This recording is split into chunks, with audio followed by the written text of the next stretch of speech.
সাতক্ষীরা জজ কোর্টে জজ সাহেব জোহরের নামাজ পড়তে গেল। জোহরের নামাজ পড়তে যাওয়ার পরে ইমাম সাহেব 2 রাকাত পড়ে আত্তাহিয়াতু পড়তে ভুলে গেছে। তো ভুলে যাওয়ার কারণে ইমাম সাহেব 2 রাকাত পড়ার পর আল্লাহু আকবার বলে সোজা হইয়া খাড়াইতে শুরু করছে। অথচ 2 রাকাত পড়ার পরে আত্তাহিয়াতু পড়া জোহরের নামাজে এটা ওয়াজিব। এই মাসআলা আমাদের সবার জানা আছে, যদি এই ভুল করে তাহলে সাহু সেজদা দিতে হয়, ওয়াজিব তরক করলে। এটা ওয়াজিব, তাই পিছন থেকে সবাই লোকমা দিল, জজ সাহেবও লোকমা দিল। সুবহানাল্লাহ বলে লোকমা দেওয়ার পর ইমাম সাহেব এবার বসে যথারীতি তিনি আত্তাহিয়াতু পড়ে তাশাহুদ শেষ করে বাকি 2 রাকাত পড়ে তিনি যথারীতি সালাম ফিরালেন। নামাজের পরে জজ সাহেব আবার কোর্টে চলে গেল। আদালতের চেয়ারে বসে আজকে একটি চুরির মামলার রায় হবে। রায় ঘোষণার আগে তিনি লিখিত রায় পাঠ করছেন যে গত এত তারিখ থেকে এত তারিখ পর্যন্ত এই মামলার সাক্ষী সাবুত সবকিছু আমরা শুনেছি, অথেন্টিসিটি একবারে প্রমাণিত হয়েছে নিরপেক্ষভাবেই যে এই লোকটা এত লাখ টাকা চুরি করছে, তাই বাংলাদেশের এত নম্বর দণ্ডবিধির আলোকে তাকে এতদিন জেল দেয়া হলো। কিছুক্ষণ আগে যেই আপনার জজ সাহেব ইমাম সাহেবের লোকমা দিচ্ছে, তিনি এখন রায় দিচ্ছে। আপনাদের কাছে আমার জিজ্ঞাসা, চোর ধরে জেলে দেবে না হাত কাটবে? ইসলামের বিধান কি? চোর ধরে হাত কাটা নফল না ফরজ? কথা বলেন, নফল না ফরজ না ওয়াজিব? ওয়াজিব আর ফরজ বোঝেন তো? ইমাম সাহেব ভুল করছিল কিসে আর উনি ভুল করছে কিসে? গুরুত্বের কোনটা বেশি? যিনি ওয়াজিবে লোকমা দেয় তিনি ফরজ ছেড়ে দেয়। খেয়াল করবেন, উনার জন্য ছোট ধরে হাত কাটা ফরজ। আল্লাহর সামনে বললে হবে না, আল্লাহ রাষ্ট্রের আইন ছিল না, এই জন্য আমি চোর ধরে হাত কাটতে পারিনি, রাষ্ট্রের আইনে ছিল চোর ধরে জেলে দাও। আমি একজন বিচারক, আইনের বাহিরে আমি যেতে পারি না। আসমানের মালিক যদি প্রশ্ন করে ওই বেটা কয় টাকা বেতন দিত রাষ্ট্রের চাকর হয়ে যদি রাষ্ট্রের আইন মানস, আমি তো জান্নাতের মালিক, আমার আইন মানস, তাই তোরা জান্নাত দেব না। সেদিন উপায় কি হবে?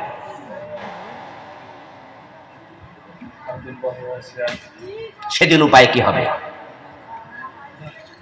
যারা আমার আলোচনা শুনবেন, জাজ আছে, বিচারক আছে, আজকের মাহফিলও হয়তো নাই, কিন্তু ইউটিউবের মাধ্যমে কত বিচারক আমার আলোচনা শুনবে। শুনে বলবো, আবুল কালাম আজাদ সাহেব অবুঝ মানুষের মতো কথা বললো। আমরা যারা বিচারক আছি, আমরা চোর ধরে হাত কাটলে তো আমাদেরকে জেল দিয়া দেবে, আমার চাকরিটা চলে যাবে। তো আমি কিভাবে এটা করি? আমি বলবো, দোস্ত তুমি এটা করবা না কেন? তুমি তো এই দেশের জনগণ, তুমিও তো এই দেশের একজন, তাই তোমাদেরকে বিদ্রোহ করা উচিত।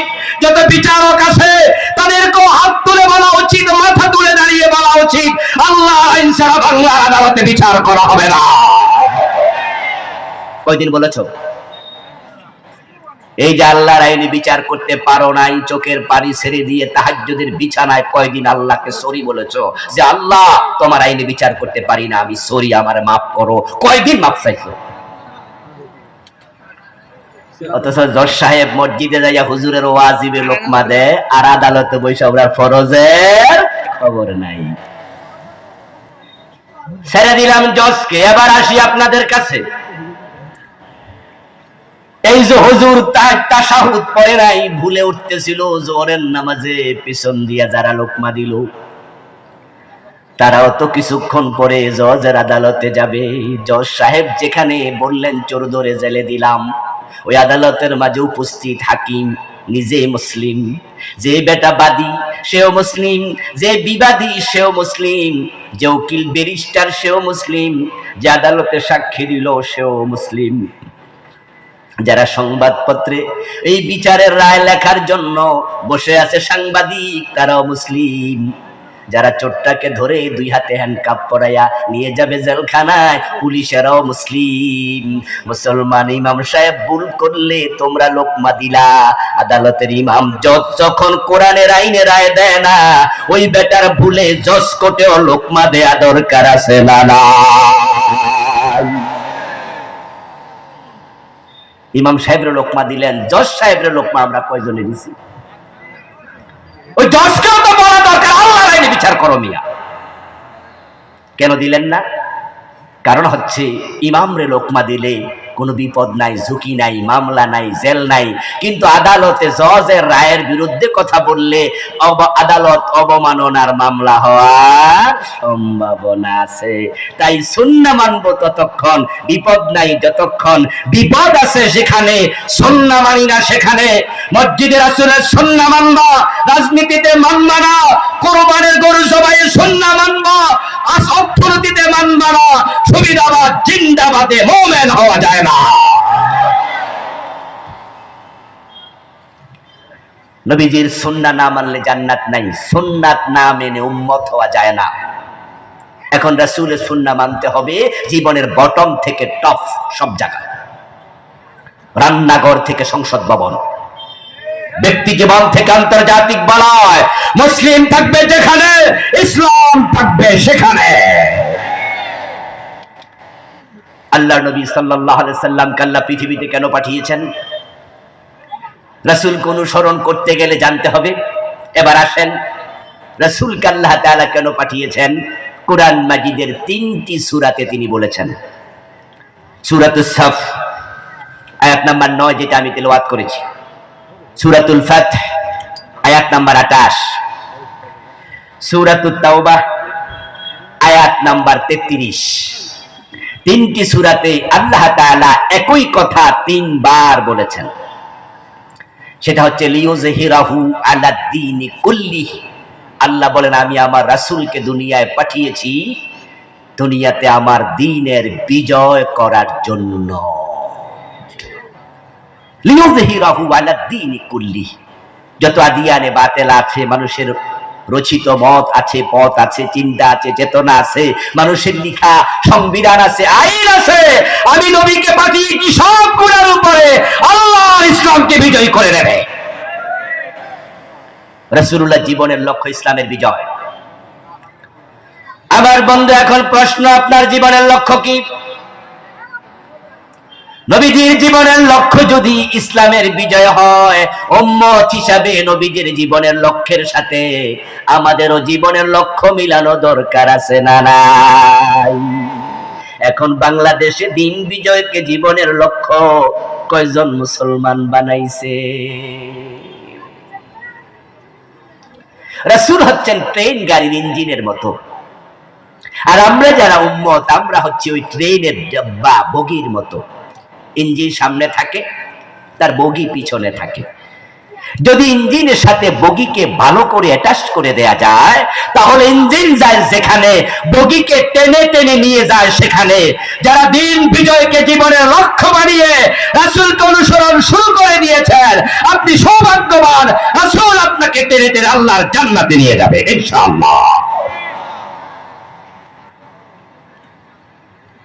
আল্লাহর হাবিব সাল্লাল্লাহু আলাইহি সাল্লাম যখন পৃথিবী থেকে চলে গেলেন, যারা জবাব জানেন তারা একটু জবাব দিন তো, তখন কি রাসূল যখন চলে যান মদিনা, ইসলাম কি পরাজিত ছিল না বিজয় ছিল?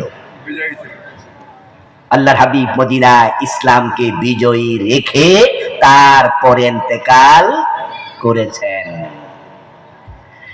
এই কোরআন মাজিদে যত বিধান আছে, মদিনা নামক ইসলামী রাষ্ট্রে আমার রাসূল প্রতিটা চালু করে তারপরে মারা গেছে। আমার রাসূল যখন ইন্তেকাল করেন তখন মদ খেলে 80 বেত দেয়া হতো। আমার রাসূল যখন ইন্তেকাল করেন তখন চুরি করলে হাত কেটে দেয়া হতো। আমার রাসূল যখন ইন্তেকাল করেন, ইসলামকে বিজয় করে গেলেন, তখন জেনা করলে অবিবাহিত 100 বেত দেয়া হতো। বিবাহিত জেনা করলে পাথর মেরে হত্যা করা হতো। ও প্রিয় ভাইরা, বাংলাদেশ 54 বছর চলছে। আপনাদের কাছে আমার জিজ্ঞাসা, এই বাংলাদেশে 54 বছর ইসলাম বিজয়ী না পরাজিত? অথচ ইসলাম তো পরাজিত হতে আসে নাই। ক্বালা রাসূলুল্লাহ সাল্লাল্লাহু আলাইহি ওয়াসাল্লাম, আল ইসলামু ইয়ালু ওয়া লা ইউলা আলাইহি। নবীজি বলেন ইসলাম বিজয়ী হতে এসেছে, ইসলাম পরাজিত হতে আসে নাই। তা আমরা 92% মুসলমান, ইসলাম পরাজিত, তা আমাদের কামটা কি? আসলে 92% মুসলমান এই কথাটা একটা ধোঁকা, এটা প্রতারণা, মিথ্যা। এটা হচ্ছে কাজীর গরুর মতো, কেতাবে আছে গোয়ালে নাই। এই 92% মুসলমানের ভিতরে তাসলিমা নাসরিনের নামও আছে, আসেনি? আসেনি? কবির চৌধুরীর নাম নাই, সুফিয়া কামাল, এরপরে আপনার এই যে মুরগি কবির একটা আছে না, শাহরিয়া, সবগুলোর নাম এখানে আছে। এই সব মিলে 92%। ওই ফেরদাউসের নাম আছে, আপনার রিয়াজের নাম আছে, শাবনুরের নাম আছে, যারা মানুষকে নিজের দেহ দেখাইয়া জাহান্নামের দিকে প্রতিদিন ডাকতেছে, সবার নামের ভিতর ঢুকছে। এই সব মিলে 92%। এত পার্সেন্ট লাগে না, 92% মুসলমান লাগে না। প্রকৃত অর্থে মুসলমান যদি 51% থাকতো, কত আগে বাংলাদেশ আল্লাহর আইন কায়েম হয়ে যেত। লিখা আছে, বাস্তবে নাই। নবীজি সাল্লাল্লাহু আলাইহি ওয়াসাল্লামকে দিন বিজয়ের দায়িত্ব আল্লাহ দিলেন। তাহলে আমরা যারা জান্নাতে যেতে চাই, আজ থেকে বাংলাদেশে দিন বিজয়কে জীবনের লক্ষ্য বানাবো, রাজি আছেন না নাই? তাহলে রাসূলের সাথে আপনার জীবনের লক্ষ্যটা মিলল।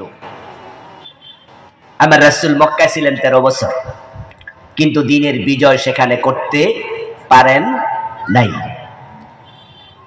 অবস্থাটা এতটাই নাজুক ছিল যে মক্কার সংসদ ভবনের নাম ছিল দারুন নাদওয়া।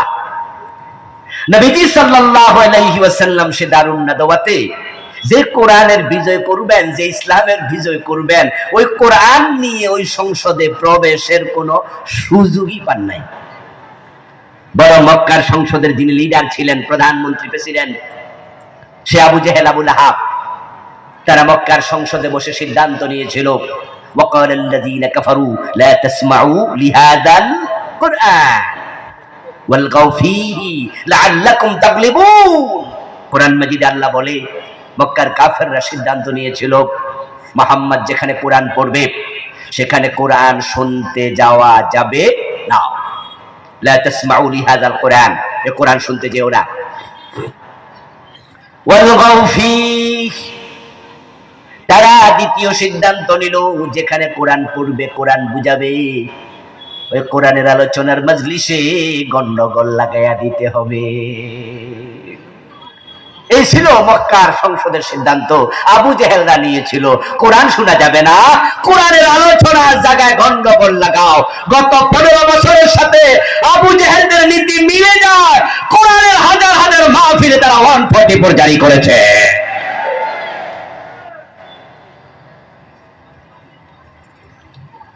আপনাদের সাতক্ষীরাতেও অনেক জায়গায় মাহফিলে আসতে পারিনি।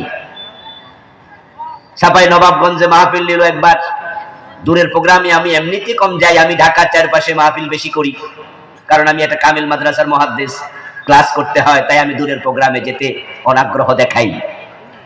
মাঝে মাঝে দূরে আসি, যেমন আজকে এসেছি।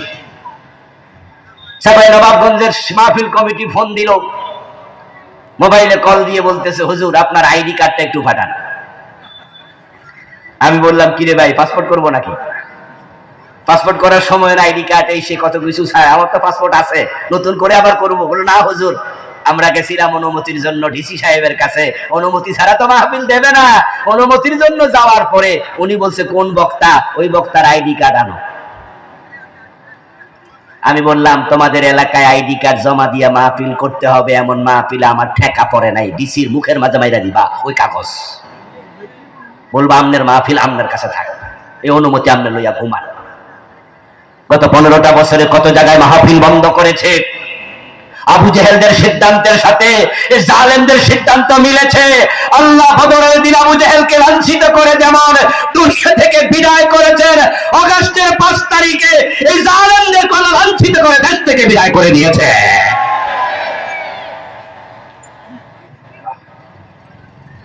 আমরা বুঝি না আর কি, আমরা মনে করি ওরা মনে হয় জিতে গেছে, কিন্তু আল্লাহ তাআলা বলেন না, তার সুন্নাহ হচ্ছে উমলি লাহুম ইন্না কাইদি মাতিন, আমি ছাড় দেই কিন্তু ছেড়ে দেই না।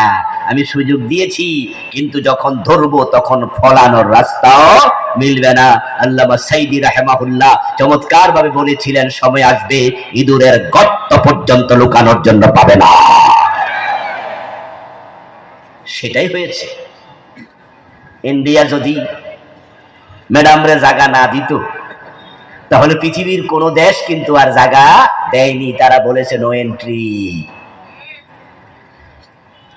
উনার বড় ছেলে আমেরিকার নাগরিক, পুতের বউ আমেরিকার নাগরিক, কিন্তু আমেরিকা বলছে নো এন্ট্রি। উনার নিজের বোন শেখ রেহানা এবং তার মেয়ে ব্রিটিশ নাগরিক, ব্রিটিশ বলেছে নো এন্ট্রি। সৌদি আরব ভিসা দেয় না, কাতার দুবাই ভিসা দেয় না। আমরা শুনেছি কিছুদিন আগে ইন্ডিয়া থেকে দুবাই চলে যাবে, এজন্য তিনি উঠেছিলেন বিমানে। দুবাই বিমান বন্দরে 10 ঘন্টা বসায় রাইখা দুবাই সরকার আবার ইন্ডিয়া পাঠাইছে। দুবাই সরকার কইছে যার বউয়ের কাছে যাও, তোমারও জামাই নাই, মুদিরও বউ নাই, টেসকা টেসকা মিলে বেগুনের সাথে শুটকি মিলে। ওই মোদি যদি চান্স না দিত, সুযোগ না দিত, আল্লামা সাইদির কথাই বাস্তব, লুকানোর জন্য গর্ত খুঁজে পেত না। দরবেশ বাবা তো দাড়ি কামাইছে, তারপরও ফলাইতে পারে নাই। এগুলো আল্লাহর ধরা। ইন্না বাতশা রাব্বিকা লাশাদীদ, তার ধরা বড় কঠিন।